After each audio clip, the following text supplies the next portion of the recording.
Kamusta mga idol? Pag-usapan muna natin ang bagong kaganapan sa Gilas. SBP malapit ng pangalanan ang bagong head coach ng Gilas Pilipinas.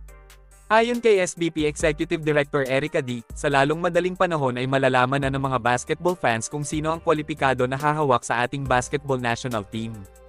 Ayon sa SBP matagal na daw nilang pinagpaplanuhan ang Gilas program simula pa nung natapos ang Asian Games.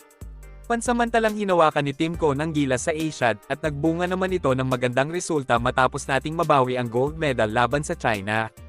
Pinalitan ni Coach Tim Cone si Chot Reyes dahil madami nang nagprotesta ng mga Gilas supporter na patalsikin siya sa pwesto, matapos mabigang makapasok sa quarterfinals ng FIBA World Cup na ginanap pa mismo dito sa Pilipinas. Matagal na din kasing mainit ang usapin tungkol sa pagbabalik ni Chot Reyes sa Gilas Basketball dahil sa hindi magandang pag-recruit ng magagaling na basketball player dito sa bansa. Mabuti naman at nakinig na din ng SBP sa hinaing ng mga basketball fans kaya nagdesisyon sila na tuluyang naalisin si Chot bilang head coach ng Gilas. Sa ngayon ay wala na siya sa listahan ng mga bagong pinagpipilian na hahawak sa ating national team mga idol. Tatlong pangalan ang naging maingay na posibleng humawak sa Gilas.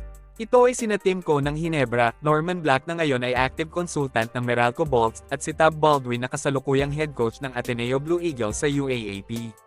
Pero mukhang may malaking problema kay Tim Cone mga idol. Mukhang hindi niya kasi kayang isakripisyo ang pagko-coach sa Barangay Hinebra sa PBA. Matagal na niyang inanunsyo na wala sa plano niya ang hawakan ng pangmatagalan ng Gilas national team. Mas priority pa din daw ni Tim Cone ang pagko-coach sa PBA. Mukhang sang-ayon din naman dito ang team manager ng Gilas na si Al Francis Chua. Priority kasi ng SMC na makahakot ng madaming kampyonato sa PBA dahil mas magbe-benefit sila doon. Wala naman pinal na anunsyo ang SBP na wala na sa listahan si Tim Cone para maging head coach ng Gilas. Batay kasi sa utos ni SBP President Al Panlilio, pangmatagalan daw ang programang bubuuin kung saan 4 na taong hahawakan ng bagong Gilas coach ang posisyong ito mga idol. Nang tanungin si SBP Executive Director Erica D tungkol sa pagkakakilanlan ng bagong coach, tumanggi si D na ihayag ang pangalan, at sinabing ongoing pa din daw ang pakikipagnegosasyon sa coach na ito.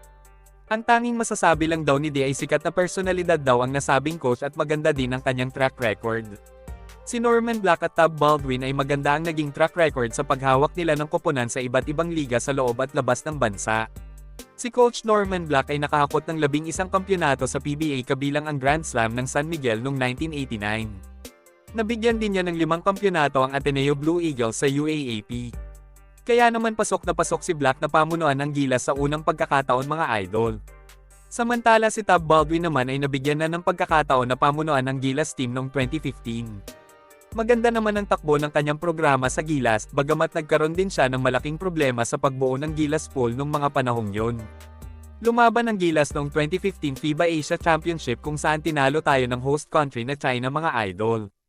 Naging issue noon ang hindi pagpapahiram ng SMC management ng mga players para maglaro sa Gilas. May hidwaan pa kasi ang SMC at MVP Group sa PBA noon kaya hindi maganda ang naging sistema sa pagbuo ng ating national team. Hanggang dito na lang muna mga idol.